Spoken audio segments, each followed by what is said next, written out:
Програмата съдържа продуктово позициониране. Здравейте отново!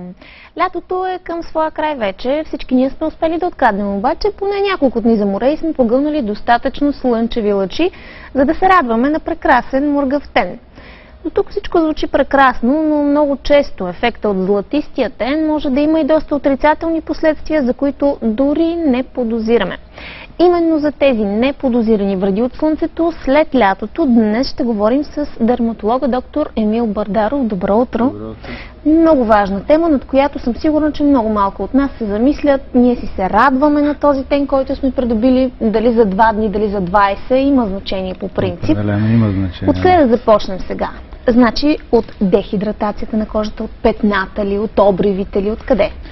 Така, може би в тази последователност, но поне моите наблюдения показват, че най-много клиентките ги притесняват, и дами и съответно понякога и мъжете, ги притесняват най-вече петната. Това е водещото на първо место. Да, и много често срещани са вече. Много често са срещани, да. Сега дали по-силно е слънцето, не знам. Дали понякога има презастраховане. Примерно, мислят, че мажат фотозащитни крема, но ги мажат не по неправилния начин и се излагат по-интензивно на слънце. Дали това има значение, трудно да се каже, нали? Но много е вероятно. И другото, разбира се, след петната, второто, което, нали, е така, много съществено, това е дехидратацията. И също така има едно леко атрофиране на кожата от слънцето, изтъняване, което също е, така вече става доста по-сериозен проблем. Виждате доста често хора, които се излагат много интензивно на слънце, виждате как лицата им са старени. Нали, една тънка кожа набръчкана, което е също сериозен проблем.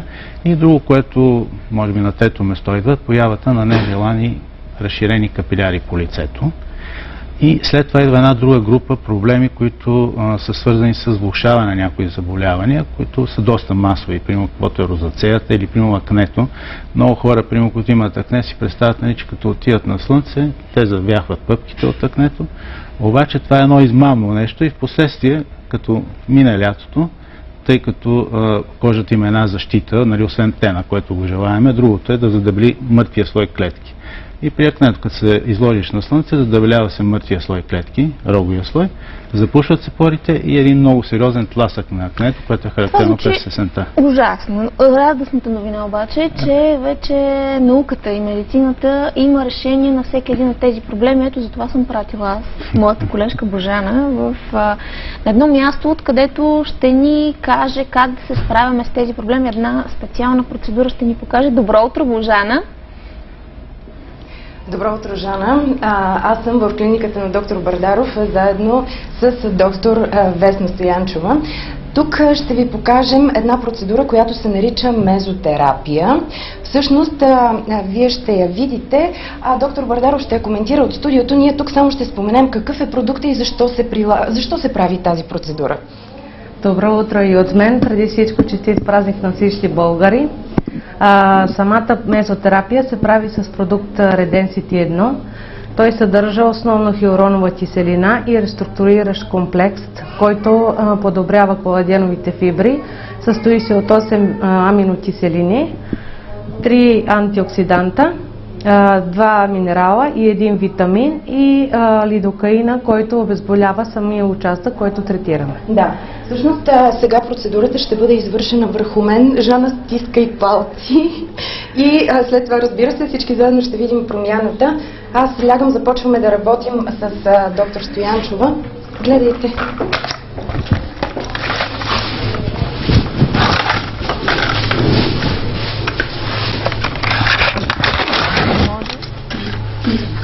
Да. Добре, нека доктор Бардаров да кажем сега на какво ще се подложи Божана. Така, Божана ще се подложи на нещо, което е така съвсем ново. Нали, самата техника мезотерапия е позната, но въпросът е, че самия продукт е уникален. Той по принцип няма такъв аналог.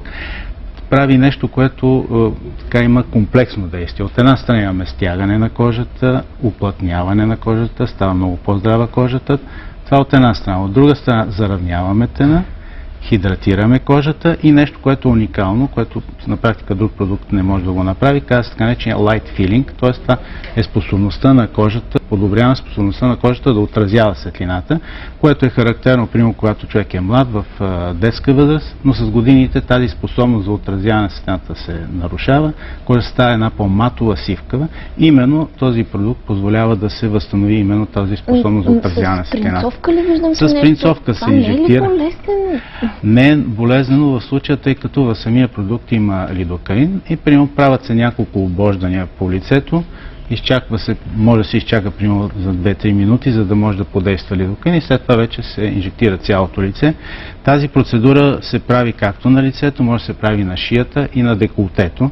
И е хубаво, по принцип, жените, когато правят някаква грижа, да не се фиксират само за лицето, защото се получава една разлика, примерно пънато лице и набръчка на шия. Винаги така знам. И крем за лице да нанасяш, значи не само върху лицето, винаги лицето хубаво е комплект да се слага и в шията и да. деколтето. Просто да има едно комплексна грижа е много по-добре. Добре, сега ще го направят това нещо, кожата и ще блесне, но до кога? Значи, тук говорим за нееднократна процедура. Правят се 3 процедури, които се правят през 3 седмици. Това е много лесно да помня. 3 процедури през 3 седмици и принципно може да се прави по една процедура на 3 месеца за поддържане или примерно 2 серии в годината от по 3 процедури да се правят. Много е хубаво, когато се прави такава процедура, тя може да бъде комбинирана примерно с различни видове пилинги, особено сега есента, за да може да се премахне и да се изтани слой от мъртви клетки на повърхността на кожата и да се комбинира с тази процедура. Искате да ми кажете, че тази процедура няма абсолютно никакви странични ефекти? Мисля, като странични ефекти, евентуално, нали, което може да го има, нали, това е нормално. Все пак при всяко бодене може да има някакви синки, хематоми, може да има леко зачервяване на местото на обождане, той изчезва примерно в рамките на няколко часа. Друго, което евентуално, нали, би могло да има, това е ако примерно някой пациент има непоносимост към някои от съставките, но това са абсолютно естествени съставки, които всеки ги има в кожата. Така, може би изключение прави само лидокаина, но ако примерно човек има непоносимост към лидокаина, имаме вариант за продукти без лидокаин. И друго, което е като, сега не знам точно дали е страничен ефект, по-скоро е нормална реакция, когато се инжектира продукта, тъй като той се инжектира през 1 см и се инжектира на 2-3 мм, понякога може да има едни леки папулки, т.е. ни като надигания над нивото на кожата, т.е. продукта заема някакъв обем, които изчезват в рамките на 24 часа. Има ли значение на каква възраст сме от повлияването на процедурата? Защото Божана по принцип има хубава кожа. По принцип, да. Млада и ефекта там може, но примерно една по-възрастна жена с по-изтощена и застаряла кожа. По принцип, тази процедура е подходящо когато човек има нужда, нали, основно право. В естетиката не е хубаво да се говори за възраст, но обикновено започваме най-често между 25 до 65 години. В този интервал е чудесна тази процедура. Вече можеш да си направиш. Ами винаги профилактиката е много по-добро нещо, отколкото защото в България много често приема пациентки, аз също съм млада за тази процедура, а всъщност по-добре е да направиш така, че да не ти се появят бръчките или да се отпусне кожата. И това е, освен за терапия, много добре да бъде използвано и за профилактика. Добре, да кажем нещо и всъщност за останалите странични ефекти от слънцето след лятото. Така, освен на така лекото изтъняване на кожата, дехидратацията, другото, което е сериозен проблем, това са пигментациите. Тези пигментации, които съм забелязала, че примерно не се появяват до месец-два след като се върнем от морето, появяват се на пролет, на следващата година или пък всъщност още докато значи, зависи, те са скрити, тези скрити петна. Да, значи зависи, защото има много пъти, когато хората имат пигментации, които ги имат от години и те примерно след лятото се проявяват по-силно, след това избледняват през зимата, а има и други пигментации, които те са много появили се, т.е. за първи път се появяват. Хубаво е човек да започне една активна терапия, когато се появяват за първи път, много по-ефективно е. И тогава, примерно, ние това, което препоръчваме, нали, освен на подходящи избелващи кремове, хубаво е да се започне с химични пилинги, примерно най-често с салицилова киселина, еснеров разтвор, трихлороцетна киселина. Но под наблюдение, нали? Все пак лекарско, защото абсолютно задължително има в и за нашата домашна клиника. употреба продукти, на които не съм сигурна, че... Не, говорим за наистина медицински процедури, за съвсем нови технологии, които използваме. Примерно ние пилингите, които използваме, това, което е характерно, че примерно много бързо се възстановява кожата, много малко е зачервяването. Има ефект, без много драматично лющане, което Виждала съм страшни неща. Има, да, но това са по-скоро при старите пилинги. Тук говорим за нова технология пилинги, която е така в момента може би най-добрата в света, това, което ползваме, и по този начин не им пречи на хората да изпълняват ежедневните ангажименти. А другото, което също така е добре да се прави, нали, освен кремове пилинги, също така има специални мезотерапии, които се използват за избелване, особено при по-упорити пигментации. Примерно там при тези мезотерапии се прави малко по-често процедурите, примерно правят се 6 до 8 процедури. В рамките, това може би е на около 2 месеца отнема, всяка седмица се прави по една. И най-подходящия период е? И най-подходящия период е за третиране на пигментациите от октомври до края на април. И съответно другото, което може да се само да довърши, това е да се правят и съответните лазерни процедури, които са доста така ефективни, особено при по-стари пигментации, т.е. когато са с дългогодишна давност. Добре, и има ли опасност, всъщност доколко е опасно слънцето да ни причини разни ракови образования по кожата? Има опасност и то е доста голяма, когато човек не използва съответните защитни средства или не ги използва по правилния начин. Факт е... И как да разберем, че кожата ни е предразположена или че са тръгнали да се образуват някакви такива неща? Има, нали, освен на ракови образования, има много пъти така наречените преканцерози, предракови състояния. Затова моят съвет е, примерно веднъж годишно човек да прави една консултация с дерматолог. Много е едва ли обръщаме толкова детално внимание, примерно на някаква бемка, която също е има, вече да ви кажа, има доста така мои пациенти, които си знаят и всяка година или някой път, 2 пъти годишно. Това е изключително важно. Изключително важно. Това, което го казахме в началото, примерно важи и по отношение на раковите заболявания. Факт е, че независимо от засилената употреба на фотозащитни средства, се оказа, че примерно раковите заболявания нарастват, което е един парадокс. Той се дължи на това, че хората не използват по правилния начин фотозащитните средства. Правилният начин беше елементарен. 30 минути преди излагане на точно слънце. Така, 30 минути на всеки 2 часа. Много пъти хората намалят сутринта, мислят през целия ден, но това, което го имаше преди време, това са просто ние рекламни типове. Ефективното и то доказано, нали, със съответните проучвания, на всеки 2 часа влизане в водата, излизане, намазване. Ако се изпотите и се избършите, отново намазване. Това е правилният начин. Да, и не споменахме и за по-подробно за тези обрави и акнета, които излизат и пак така избиват влушават, се върнем от море. Обикновено е така. В рамките на 10 дена, примерно, докато се излагате на слънце, тъй като слънцето има едно имуносупресивно и противовъзпалително действие, те затихват. Обаче защитата на кожата е дебел слой от мъртви клетки, запушване, образуват се отворени и затворени комедони, които запушват порите, и оттам вече се появяват съответните Как пъпки. ги премахваме?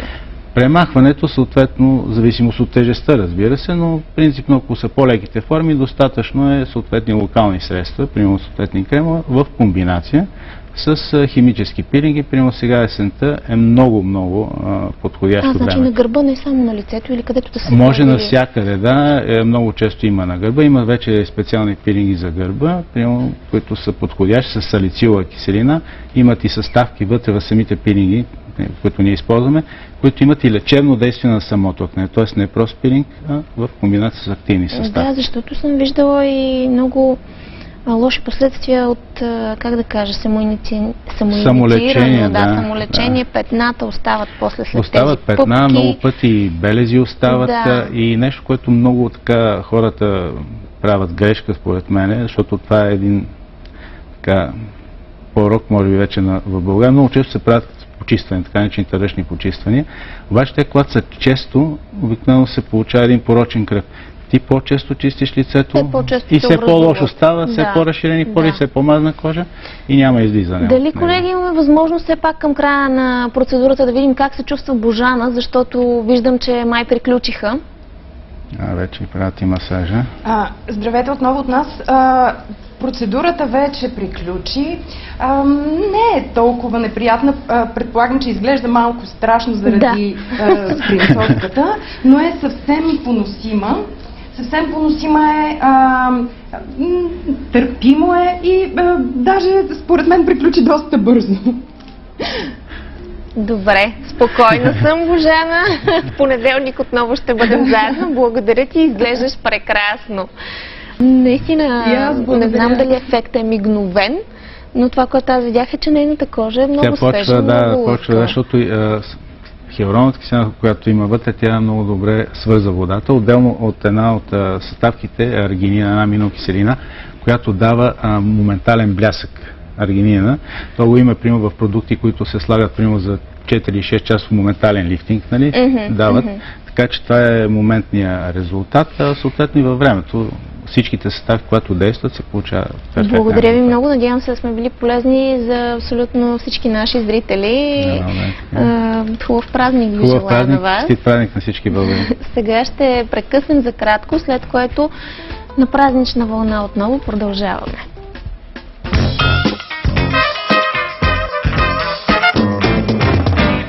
След банята.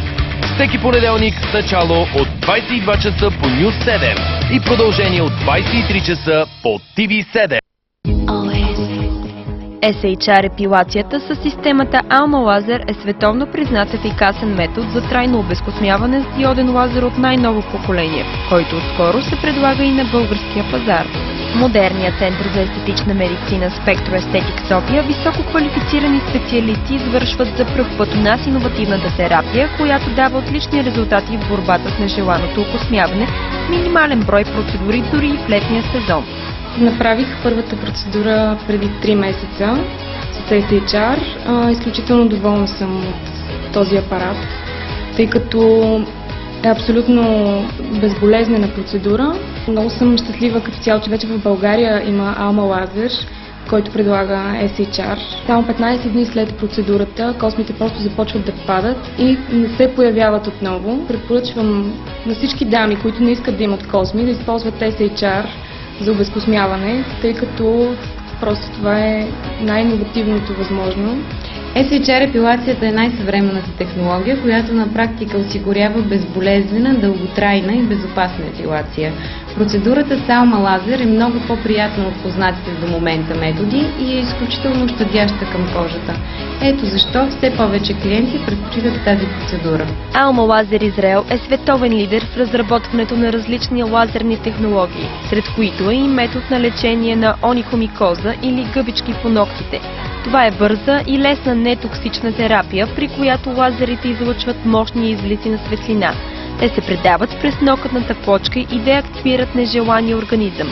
Вече редица български пациенти постигат отлични резултати с тази терапия в Spectro Aesthetic София. Тук се предлага също процедурата Clear Lift с Alma Laser, спечелила световна награда за неоперативен лифтинг. Лифтинг без болка, без възстановителен период, който може да бъде извършен дори в обедната почивка.